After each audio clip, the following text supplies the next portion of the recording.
Bonjour la famille, j'espère que vous allez tous très bien. NITCH, Unity, le Catalan sur votre écran les gars. Bienvenue dans l'avant-match. Ça faisait longtemps qu'on a fait des avant-matchs, hein, ouais. Bienvenue dans l'avant-match Athletic Club, Athletic Bilbao contre le Barça. Match très important et surtout match très compliqué pour le Barça, oui, parce que l'Athletic Club est actuellement classé 5e. Donc il leur faut juste une victoire et espérer une défaite de l'Atlético pour avoir un ticket pour la Ligue des Champions, en fait, pour être placé entre les 4 premiers, ce qui sera chose difficile parce que le Barça, en tout cas, voilà, on est en confiance ces 2 jours-là. Mais attendez, on va parler de l'Athletic Club d'abord. Oui, parce que l'Athletic Club et l'Athletic Bilbao, s'il y a quelqu'un qui respire la confiance actuellement, bah, ce sont les hommes de Don Ernesto Valverde. Oui, parce que actuellement, l'Athletic Club, en 6 matchs, ils ont eu une seule défaite et c'est voilà, la défaite avec le carton rouge de Nico Williams qui a fait parler tout le monde sur Twitter, sur la toile, parce que Nico Williams, c'est vrai, il fait un geste comme ça, mais il prend un rouge. Voilà, c'est pas un rouge, je dirais, je pense, c'est accumulation de jaune. Donc là, lui donne un jaune sur la faute et il lui donne un autre jaune pour le fait qu'il se plaigne. Mais de l'autre côté, les voisins d'à côté, lorsqu'ils font ça,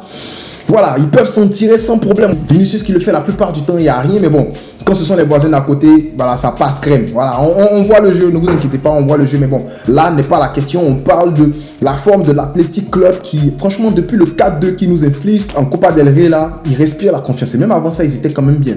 Voilà, donc ils ont fait des nuls avec Cadiz. Ils ont tapé 4-0 Mallorca. Ils ont chicoté au Metropolitano l'Atlético Madrid. Bon, chicoté, c'est un très grand mot, mais ils ont tapé 1-0. Et là, le match retour, ils ont infligé une lourde défaite. Une lourde victoire, je ne sais pas comment je vais dire ça, un 3-0 à l'équipe de Diego Simeone. Et rappelez-vous, Girona qui nous avait frappé là, qui nous avait chicoté, planté 4 buts.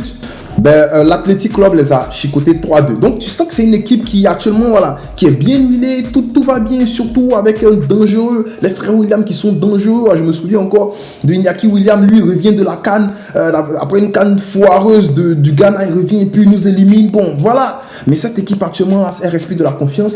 Et voilà, comme je l'ai dit, ils sont 5e. Cette victoire-là va leur donner un ticket, va leur montrer un peu la 4e place pour pouvoir avoir un ticket pour la Ligue des Champions. Mais bon, il tombe face à un Barça qui est aussi en confiance. Pas que le Barça de Xavi actuellement est un Barça qui est flamboyant, qui joue très bien, mais c'est un Barça qui arrive à se créer beaucoup d'occasions, mais qui ne concrétise pas. Et cette affaire-là, ce problème de ne pas concrétiser, ça risque de nous créer des problèmes. Contre Napoli, on a vu un match nul qui faisait très mal parce qu'il y avait la place pour aller remporter ce match-là. Mais bon, voilà le Barça qui actuellement, les derniers matchs, bon, on a perdu contre l'Athletic Club 4-2, on a déjà parlé de ça. On a perdu un 5-3 contre Villarreal qui faisait très mal. Mais bon, après cela, on a vu que le Barça de Xavi, depuis qu'il annonce qu'il part, on a déjà parlé de ça, le Barça de Xavi qui enchaîne quand même de bonnes performances. Voilà, on va pas revenir là-dessus, mais on se rappelle du 4-0 contre Retafe, mais ceci parce que je l'ai déjà dit, Retafe c'est une équipe qui jouait avec une ligne très haute. Donc ils n'ont pas respecté le Barça, ils n'ont pas respecté. Ils se sont dit, bon, on va venir jouer à la baballe contre le Barça, et ce qui actuellement est très dangereux. Le Barça peut compter sur Frenkie de Jong qui est très flamboyant depuis le début de saison, et Ilkay Gundogan aussi qui est en train de retrouver sa forme. Pas qu'il est en train de redevenir l'Ilkay Gundogan de 2021-2022, mais il est en train de retrouver sa forme. Et voilà, le Barça actuellement en 3e position, mais qui pourrait à la fin de cette 27e journée de Liga là, peut-être finir 2e, on ne sait pas. Voilà, il va falloir que le Girona perde son match contre Mallorca, ce qui, voilà, je ne compte pas trop là-dessus. Mais en tout cas, il faut que le Barça remporte son match. Et comment est-ce que le Barça va remporter son match là? Voilà, j'ai oublié de dire, on espère aussi que de l'autre côté, le Real Madrid perd des points, mais ils ne semblent pas avoir envie de lâcher des points. Ils ont marqué, voilà, Modric qui marque à 5 minutes de la fin avec un très bel enchaînement, crochet, je sais pas, contrôle, pardon, et puis on roulait pied droit, voilà. Moi, je pensais qu'ils allaient lâcher des points, mais ils ne veulent pas lâcher des points. Mais bon, ils se déplacent à Valencia, on va voir ce que ça va donner. Mais comment est-ce que le Barça devrait s'aligner ou bien doit s'aligner pour remporter ce match-là? On en parle. J'espère que là, vous arrivez au moins à voir la tablette parce qu'on va essayer, voilà, de faire notre 11. Ça va, je sais qu'il y a des gens qui ne seront pas contents du 11, mais bon, voilà. Proposez-moi votre 11 en commentaire. Moi, je serai content de voir votre 11 et puis on va en discuter.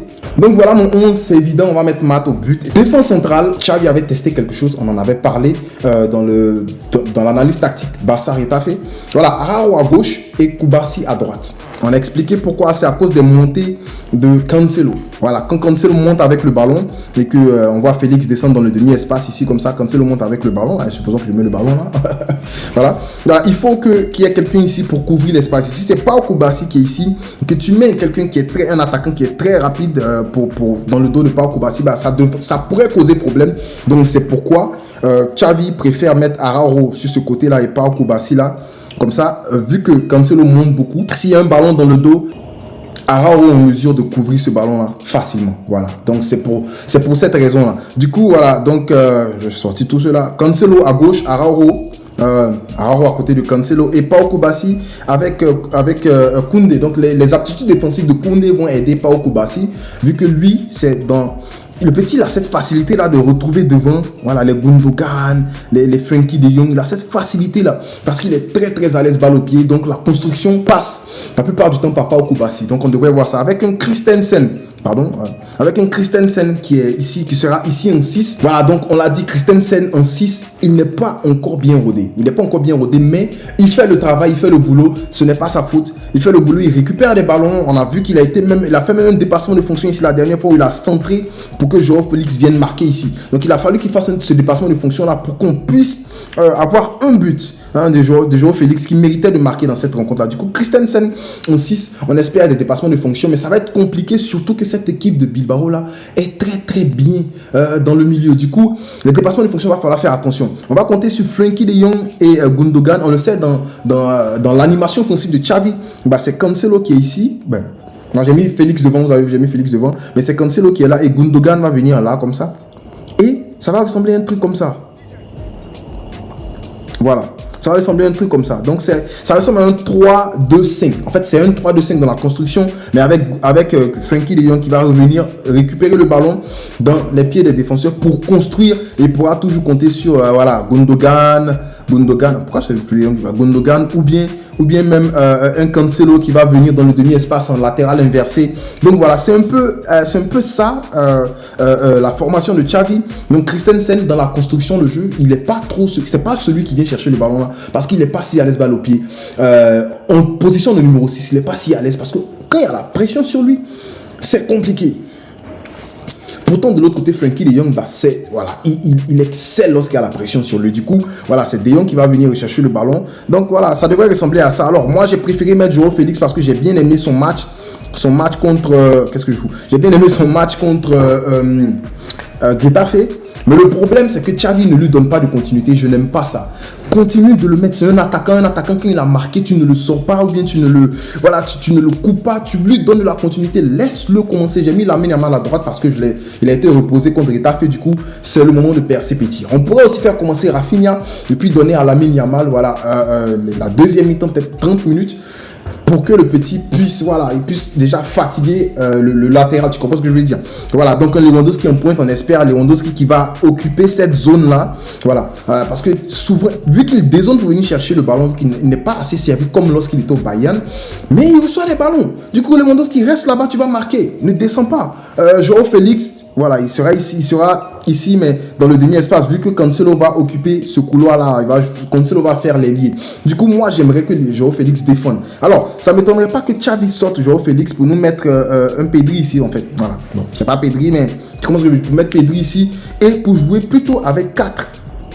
Pour jouer plutôt avec 4 milieux et puis genre un semblant de 2 attaquants avec Yamal qui est un peu dans ce rôle de 10 là. Ça ne m'étonnerait pas qu'il fasse ça, mais je préfère que tu mettes un gars comme João Félix. Et si on mène, tu peux faire entrer Pedri ou bien tu peux faire entrer Pedri en deuxième mi-temps pour demander quelque chose d'autre à la place de peut-être Gundogan, faire une rotation Christensen, Pedri. Tu fais sortir Christensen par exemple, tu mets Gundogan en deep dans le rôle de 6 ou bien Frenkie de Jong dans le rôle de 6 et puis voilà, puis tu laisses un Félix là comme ça. Tu pourrais faire ça lors du match, mais je préfère que pendant le match, on donne la continuité à notre gars João Félix. Dis-moi ce que tu en penses, je serais content de lire ton commentaire et puis bien sûr de répondre. J'ai pas envie de donner mon pronostic parce que ça marchait pas l'année dernière quand je donnais mon pronostic. Je vais pas donner mon pronostic, mais j'espère une victoire du Barça. Ça, c'est normal, c'est bien sûr. Donc voilà, je vais m'arrêter là pour aujourd'hui. On espère gagner, surtout avec la manière Xavi, avec la manière derrière là. Défendez, s'il vous plaît, défendez bien. Du coup, on ne cessera jamais de le dire. Visca et le Barça.